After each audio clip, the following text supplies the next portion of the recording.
Today I'm going to show you how to make an oxymel. An oxymel are basically your herb of choice, vinegar and honey. You're getting the benefits of both vinegar and honey and your herb. Today we're using Anise Hyssop. This is not the same plant as anise seed, nor is it the same plant as hyssop. It is a native perennial and was used by Native America. The foliage smells like a light scented licorice. It is one of the few herbs that you can actually pick a leaf and eat it and it tastes good. If I need to freshen my breath, I may take a leaf and eat it. It attracts bees and butterflies and hummingbirds. It can be used as an infusion in tea for cold remedies, and it will help relieve congestion. As a cardiac herb, it is also used to strengthen a weak heart. Clinical research has shown that the essential oils of Anise Hyssop is antiviral towards herpes simplex 1 and 2. A poultice of Anise Hyssop is also useful in treating burns. A hot infusion will induce perspiration and is therefore useful in treating fevers. Indians use the leaves in incense to treat depression, as this fragrance is so uplifting. I just love to go by and just touch it and smell it because it is so good. It can be used as a wash to treat the itchiness of poison ivy. A cold infusion of Anise Hyssop leaves is used to relieve pains in the chest from excessive coughing.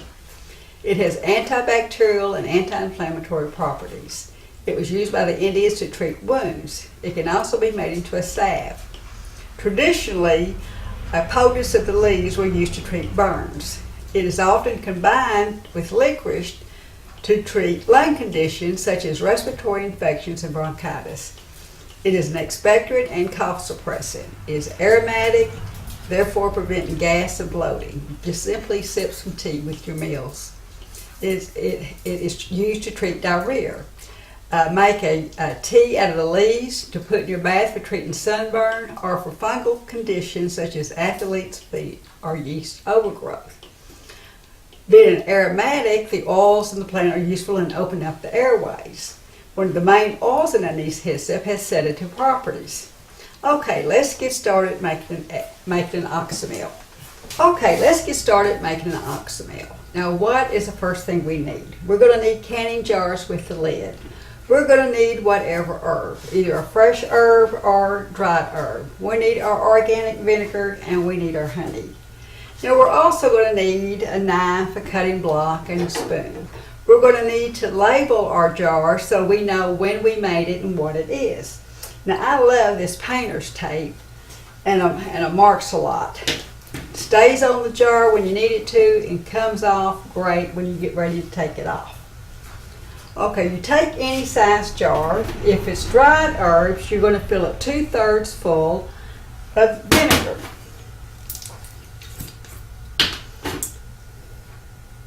Now, on an 8-ounce jar, that's probably going to come up to about 5 ounces. And the fresh herbs is going to be the same amount.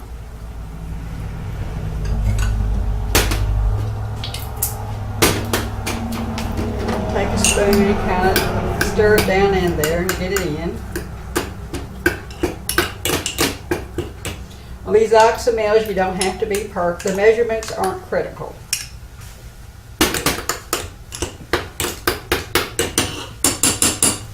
And then you're going to add your honey. You're going to add your honey all the way up to the top.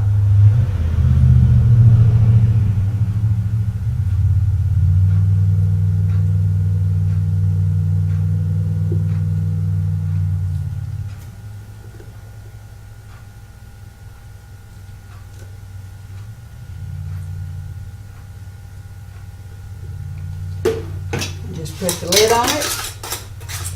Now, first I'm going to stir it one more time. Get all that mixed in real good.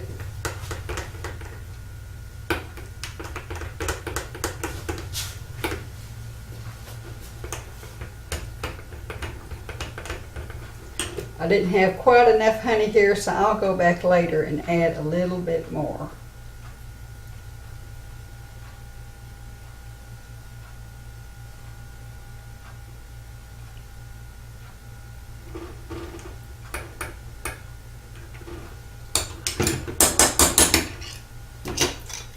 lid on it. Shake it really good.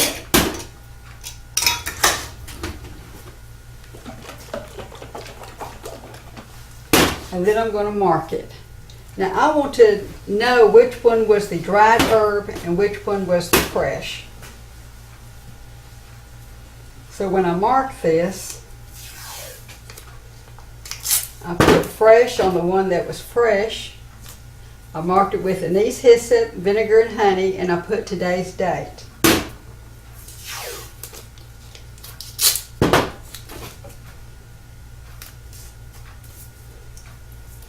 Now, all we're going to have to do for the next, at least, let us say at least 10 days, 2 weeks might be better, 6 months is okay.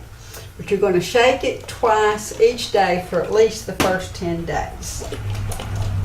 And you go back and check it, if the herbs have not stayed covered with the vinegar and honey, you can add either more honey or more vinegar. And now all we have to do is just let it set for 10 days. Now we're ready to spend 10 days, we're ready to strain our Oxymel. Now you're either going to need another jar to put it into, or you can use a dark colored bottle, which I prefer because it's really hard to pour a small amount of Oxymel out of a jar. We need a strainer, and a funnel makes it that much better. I really prefer the reusable coffee filters.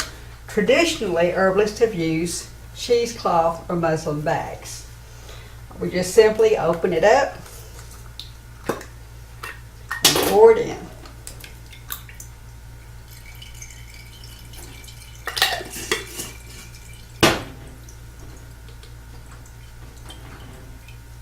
We might need to use a spoon to kind of hurry it along.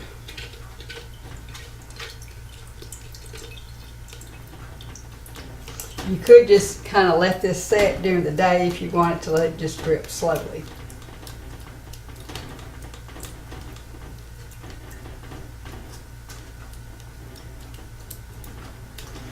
Okay, so it looks like out of this 8-ounce bottle,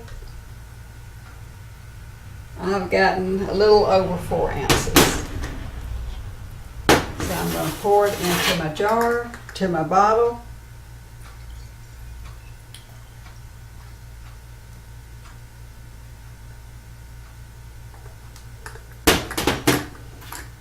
Cap it and mark it. This is Anise Hyssop Oxymel. And I'm going to put the month, which is September, and the year 18, so I'll know how old it is.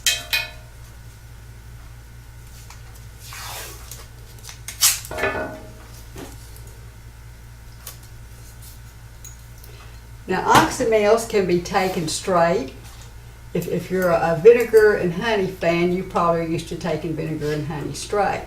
You take it by the spoonful, or you can add it to hot water and drink it as a tea, or use it as a base for marinades and dressings. You can find the recipe in my book, Making Healing Remedies with Honey and Propolis.